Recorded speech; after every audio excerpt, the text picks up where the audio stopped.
अस्सलामुअलैकुम नाजरीन, मैं हूं आपका मेज़बान अली उस्मान भट्टू और आप देख रहे हैं PSP KG न्यूज़।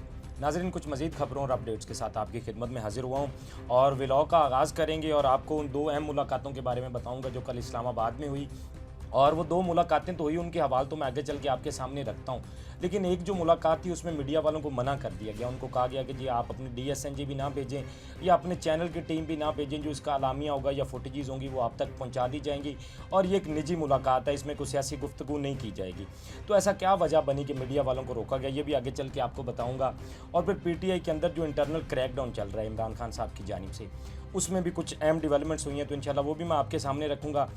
फिर इमरान खान साहब जो आर्मी चीफ को अब तीसरा खत भी लिखने जा रहे हैं। दो खत तो उन्होंने पहले लिखे थे, अब तीसरा खत भी उनको लिखने जा रहे हैं। और जो खान साहब का खत था जो उन्होंने चीफ जस्टिस साहब को लिखा था या आईनी बेंच के सरबराह को लिखा था, वो चीफ जस्टिस साहब को मिल चुका है। और चीफ जस्टिस साहब ने उस हवाले से क्या कहा है वो भी इंशाल्लाह आपको तफसील में बताऊँगा। और फिर IMF की वफ्द की जो मुलाकात भी हुई है चीफ जस्टिस साहब से, इसी से हम अपनी गुफ्तगू का आगाज़ करते हैं, क्योंकि इस पर बहुत ज़्यादा बात की जा रही है। IMF का वफ्द चीफ जस्टिस साहब से क्यों मिला है, तो ये वफ्द की कल मुलाकात हुई आर्मी चीफ साहब से। और ये 6 रुकनी वफ्द था, तकरीबन 1 घंटा इन्होंने मुलाकात की चीफ जस्टिस साहब से। और इसमें आप कह लें कि जो अदलिया के मुतालिक ब्रीफिंग है चीफ जस्टिस साहब ने वो दी उनको, और साथ ही साथ आईनी बेंच और जजेस की तैनाती के हवाले से भी गुफ्तगू की। अब जब ये सारी चीज़ें हुई, क्योंकि ये असल में हुआ ये था कि फ़िनांस डिवीज़न की जानिब से कहा गया था जी कि उनसे मुलाकात करें। अमूमन इस तरह का नहीं होता है, ना खान साहब के दौरे हुकूमत में पहले कभी भी इस तरह का हुआ, और शायद खान साहब का दौरे हुकूमत होता तो इस तरह की सूरत हाल भी नहीं थी कि ये सारी चीज़ें होती। बहरहाल अब ये मुलाकात हुई है, तो उसमें जो है वो सारी तफसील उन्होंने फिर बाद में मीडिया से भी गुफ्तगू की चीफ जस्टिस साहब ने। और उन्होंने बताया जी कि मैंने IMF वफ्द से कहा है कि हमने आइन के तहत अदलिया की आज़ादी का हलफ उठा रखा है। ये हमारा काम नहीं है कि आपको सारी तफसील बताएं। चीफ जस्टिस की IMF वफ्द से मुलाकात के बाद सहाफ़ियों से भी ये गुफ्तगू हुई और उन्होंने ये सारी चीज़ें बताई। अब सुनने में साथ ये भी आ रहा है कि जो जुडिशल कमीशन की कमेटी है उसकी भी IMF वफ्द से मुलाकात होनी है और उसमें भी बाकी चीज़ें तय की जाएंगी या गुफ्तगू की जाएगी। और जारी बात है अगर ये कमीशन की कमेटी की मुलाकात होती है तो उसमें फिर PTI के लोग भी शामिल हैं, बैरिस्टर गौहर साहब हैं या बैरिस्टर अली ज़फ़र हैं, तो उनकी भी मुलाकात होगी। और IMF को जो भी बाकी तफसीलात है PTI भी चाहती है कि उनके सामने रखी जाए, जो मुल्क के अंदर चल रही है सूरत हाल या बाकी मामलात हैं। तो उमर अयूब साहब ने भी कल ये गुफ्तगू की थी और उन्होंने कहा था कि हम भी सारी चीज़ें उनके सामने रखेंगे। तो ये अब मुलाकात उनसे होनी है, मज़ीद अब इसमें देखना होगा। अब जो कल की प्रेस रिलीज़ आई है जो बाद में ये मुलाकात के बाद जारी हुई, तो उसमें सवालात तो नहीं थे लेकिन बहुत सारी तफसीलात बताई गई थी, जवाबात थे उसमें। जो भी चीफ जस्टिस साहब ने IMF वफ्द से मुलाकात की और जो भी उसका हवाल था वो भी उसमें बताया गया। और ये तो सारी चीज़ें खैर चल रही हैं साथ साथ। अब कल चीफ जस्टिस साहब को इमरान खान साहब का ख़त भी मिला है और चीफ जस्टिस साहब को जब वो ख़त मिला है जो खान साहब ने उनको लिखा था, तो उन्होंने ये कंफर्म किया है जी कि हाँ जी वो मुझे ख़त मेरे तक आ गया है। और उस पर उन्होंने कहा जी कि ये जो खान साहब ने इश्यूज़ उठाए हैं ये बहुत संजीदा नौइयत के हैं, ये कहा जी चीफ जस्टिस साहब ने। और साथ ही उन्होंने कहा कि मुझे खान साहब के ख़त के साथ अच्छी चीज़ ये लगी है कि उन्होंने एविडेंस के तौर पर कुछ चीज़ें हमें USB में भी दी हैं, कुछ सबूत हमें उन्होंने USB में दिए हैं। और इमरान खान जो हमसे चाहते हैं वो आर्टिकल 184 की शिक 3 के तहत आता है, मतलब 184 की जो शिक नंबर 3 है उसके तहत ये आता है और इसे आईनी बेंच ही देखेगा। मतलब आईनी बेंच को ये भेज दिया गया, आईनी मामला है उन्होंने कहा है। पर चीफ जस्टिस साहब ने जो एक बात की, उन्होंने कहा कि ये संजीदा किस्म के, मतलब जो आप कह लें ये इश्यूज़ खान साहब ने उठाए हैं। और फिर खान साहब ने कुछ एविडेंस भी दिए हैं USB में साथ, यही नहीं कि सिर्फ उन्होंने ख़त लिखा है या चीज़ों को हाईलाइट किया है, उन्होंने साथ कुछ एविडेंस भी दिए हैं। तो अब इसमें मुझे लगता है कि कोई पेशरफ्त होगी, क्योंकि चीफ जस्टिस साहब ने कहा है कि ये आईनी बेंच अब देखेगा इस मामले को, क्योंकि ये आईनी नौइयत का मामला। लेकिन देखना यह है कि अब आईनी बेंच देखे ना 26वीं आईनी तरमीम के बाद बने, और जितने भी उसमें जजेस बैठे हैं वो सारी 26वीं आईनी तरमीम के बेनिफिशरी हैं। बहरहाल फिर भी देखना होगा। खान साहब ने तो ये ख़त अदलिया को लिख दिया, फिर इसमें जो भी डेवलपमेंट्स होंगी, जो भी चीज़ें होंगी इंशाल्लाह वो मैं आपके सामने रखूँगा। अब थोड़ी सी हम लोग बात करते हैं। मैंने आपको बताया कि 2 कल अहम मुलाकातें हुई इस्लामाबाद में। अब जो पहली मुलाकात थी वो तो अपोजिशन के ग्रैंड अलाइंस की हुई है मुलाकात, जो कि पहले भी मुलाकात हुई है और अब दोबारा से ये एक मुलाकात हुई है।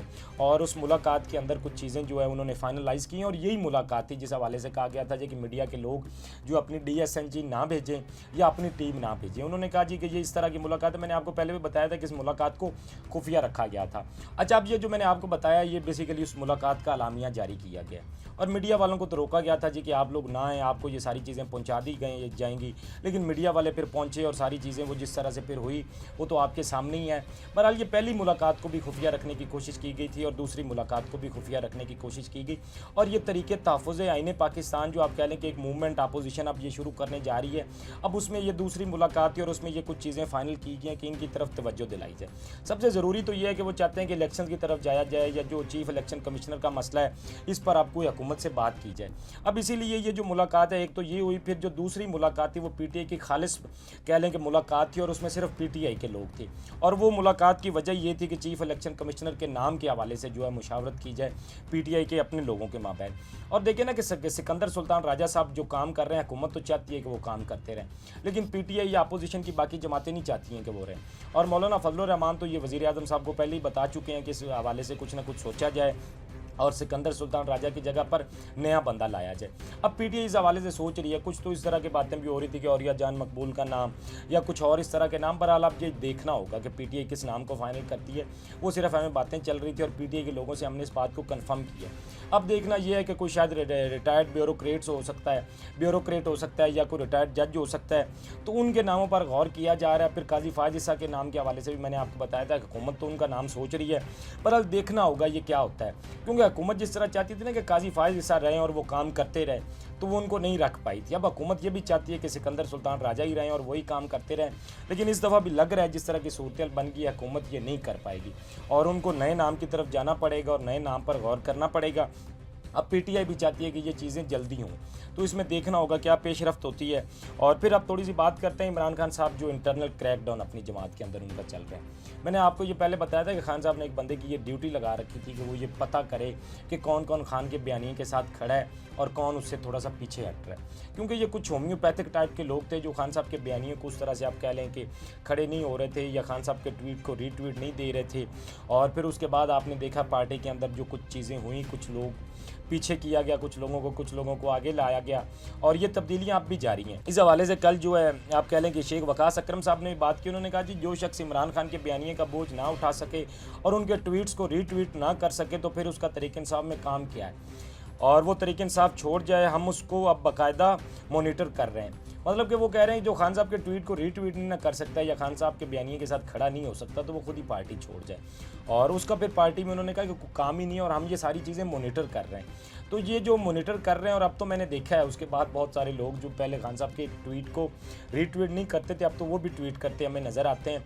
और कुछ इस तरह के लोग भी हैं कि जो खान साहब का वो जो बयान ट्वीट किया जाता है या खान साहब की गुफ्तगू ट्वीट की जाती है तो उसमें से कुछ स्पेसिफिक आप कह लेंगे वो इतने को हार्ड नहीं होते हैं, वो लाइंस उस तरह की कुछ लाइंस लेकर वो ट्वीट कर रहे होते हैं। तो फिर ज़ाहिरी बात है जब आप खान साहब के बयानिए के साथ खड़े नहीं हो सकते हैं तो फिर तो आपको वो ज़ाहिरी बात है खान साहब ने जिस तरह का क्रैकडाउन और कुछ लोगों को उन्होंने पीछे किया है, अब मज़ीद लोग भी आपको इसी तरह होते नज़र आएंगे और ये सिलसिला अब आगे चलता रहेगा, क्योंकि खान साहब चाहते हैं कि सारी चीज़ों के अंदर तेज़ी आए। ये जो जिस तरह से मामला चल रहे हैं और खान साहब का मौक़िफ़ आपने देखा है कि बड़ा हार्ड किस्म का मौक़िफ़ है, और वो जिस तरह सिस्टम के साथ मतलब आप कह लें कि सिस्टम के सामने खड़े हैं, वो चाहते हैं कि उनकी जमात के लोग भी इसी तरह खड़े हों, फिर जितनी चाहे मर्जी मुश्किलात हों वो चाहते हैं कि उससे पीछे ना हटें। फिर जारी बात है कुछ पीटीआई के अंदर लोग हैं, फिर लोगों की मजबूरियां होती हैं, कुछ उनके बिजनेस हैं या बाकी मामलात हैं, तो उस वजह से फिर उनको खान साहब के उसके मौक़िफ़ के साथ उस तरह से खड़े नहीं होते हैं। तो इस हवाले से अब खान साहब ने कहा है कि उनको कोर कमेटी से भी कुछ लोगों को तो हटाया है, फिर मज़ीद भी खान साहब ने कहा है कि जो मौक़िफ़ के साथ खड़े नहीं होंगे उनको भी कोर कमेटी से हटा दिया जाएगा। और एक जो बड़ी डेवलपमेंट हुई है वो ये हुई है कि 9 मई के जो मुकदमात हैं उसमें इमरान खान की बहनें बेकसूर करार, अलीमा खान और उज़मा खान जिन्ना उस केस में बेकसूर हैं, पुलिस ने अदालत को आगाह कर दिया है। तो ये एक बड़ी डेवलपमेंट है। 9 मई के मुकदमात में खान साहब की जो बहनें हैं उनको आप कह लें कि बेकसूर करार दिया गया है अदालत की जानिब से, और ये एक बड़ी डेवलपमेंट है क्योंकि उन पर बहुत टाइम से ये केसेस चल रहे थे या अदालत के अंदर मामला चल रहे थे। तो उस हवाले से जो डेवलपमेंट हुई है वो मैंने आपके सामने रखी है। अच्छा जी, अब हम लोग थोड़ी सी बात करते हैं इस्लामाबाद हाई कोर्ट के हवाले से। कल वहाँ पर फेडरल पब्लिक सर्विस कमीशन का एक जो केस है वो लगा हुआ था मोहसिन अख्तर कियानी साहब के सामने, और मोहसिन अख्तर कियानी साहब बेसिकली वो हैं जिन्होंने इस्लामाबाद हाई कोर्ट का चीफ जस्टिस बनना था, और अब वो चीफ जस्टिस तो खैर नहीं बन सके। कल ये उनके सामने केस आया तो उन्होंने कुछ रिमार्क्स दिए थे। अब उस पर स्पीकर साहब का फिर जब रद्द अमल आया तो इसलिए इस पर ज़्यादा बात की जा रही है। उन्होंने कहा जी कि पाकिस्तान में रहना मुस्तकिल लड़ाई है, पाकिस्तानियों की अच्छी बात यह कि सिस्टम से लड़ते हैं, 24 से 25 करोड़ में से ज़्यादा लड़ते हैं और कम बचते हैं। रियासती सतून अब नहीं रहे, उनका रियासती सतून अब नहीं रहे, बिल्कुल ख़त्म हो गया। रियासत हवा में, अदलिया, पार्लियामेंट या जो भी इंतज़ामी मामला हैं सब कुछ क्लैप्स कर चुका है। और साथ ही उन्होंने कहा कि मैं इससे कोई नाउम्मीद नहीं हूँ। अब जब ये उन्होंने रिमार्क्स दिए तो इस पर फिर स्पीकर साहब का रद्द अमल आया। अब जो स्पीकर साहब का रद्द अमल आया वो सबसे पहले तो मैं आपके सामने रखता हूँ। उन्होंने कहा जी कि किसी को पार्लियामेंट की इज्जत और तौकीर को मजरूह करने का हक हासिल नहीं है, पार्लियामेंट का तकद्दुस पर कोई समझौता नहीं किया जाएगा। इस किस्म के बयानात पार्लियामेंट पर हमला के मुतरादिफ हैं। स्पीकर कौमी असम्बली अयाज सादी का जस्टिस कियानी के रिमार्क्स पर रद्द अमल। अच्छा, ये स्पीकर साहब का रद्द अमल तो आ गया, ठीक है, पार्लियामेंट की इज्जत और तौकीर मजरूह करने का किसी को हक हासिल नहीं है। लेकिन मेरा स्पीकर साहब से एक सादा सा सवाल है कि जब नामलूम अफराद ने पार्लियामेंट के अंदर हमला किया था और दर्जनों अरकान को वो घसीट कर ले गए थे, तब स्पीकर साहब की आवाज़ क्यों नहीं निकली थी और तब वो क्यों खामोश रहते? तब आपको पार्लियामेंट का ये इज़्ज़त और ये तौकीर और ये तकद्दुस पर आपने समझौता क्यों किया था? आज तो ठीक है, जज साहब ने जब ये रिमार्क्स दे दी और आपने ये भी कह दिया कि जज साहब से ये कह दिया जाए कि वो इस तरह के कोई भी ना दें और पार्लियामेंट आज भी अपना काम कर लिया और ये पार्लियामेंट पर हमला है, तो ठीक है हजूर, ये पार्लियामेंट पर हमला ही होगा। लेकिन जब हमला हुआ था पार्लियामेंट पर तो तब आपको खामोश नहीं रहना चाहिए था। अगर तब आप खामोश ना रहते तो आज हमें पता होता कि वाकई पार्लियामेंट का जो तकद्दुस है या जो तौकीर है उसको बरकरार रखना है, उस पर कोई समझौता नहीं करना है। और ये सिलसिले इसी तरह ही शुरू होते हैं। अदलिया के साथ भी, जैसे मैंने कल आपको कह रहा था कि 2023 में जब खान साहब ने असम्बलियाँ तहलील की थी और उसके बाद जो चीफ जस्टिस साहब के रिमार्क्स थे या जो उन्होंने कहा था, अगर उस पर अमल कर लिया जाता तो जो आज अदलिया के साथ हो रहा है ये नहीं होता। और इसी तरह ही जब सुप्रीम कोर्ट पर हमला, सुप्रीम कोर्ट कह रहा हूँ सॉरी, पार्लियामेंट पर हमला हुआ था, तो तब अगर आप एक्शन ले लेते ना तो आज फिर इस तरह के मामलात नहीं होने थे। तब तो आप खामोश रहे, लेकिन आप आज आपको जो है वो पार्लियामेंट की इज़्ज़त और तौकीर का ख्याल आ गया। खैर, ये कुछ मामलात थे और कुछ डेवलपमेंट्स थे जो मैंने आपके सामने रखी हैं। अपने फीडबैक से हमें ज़रूर आगाह कीजिएगा। अब तक के लिए इतना ही। अपने मेज़बान को दीजिए इजाज़त। अल्लाह निगहबान। इस तरह की और वीडियोस देखने के लिए सब्सक्राइब कीजिए हमारा चैनल और देखते रहिए PSP KG न्यूज़।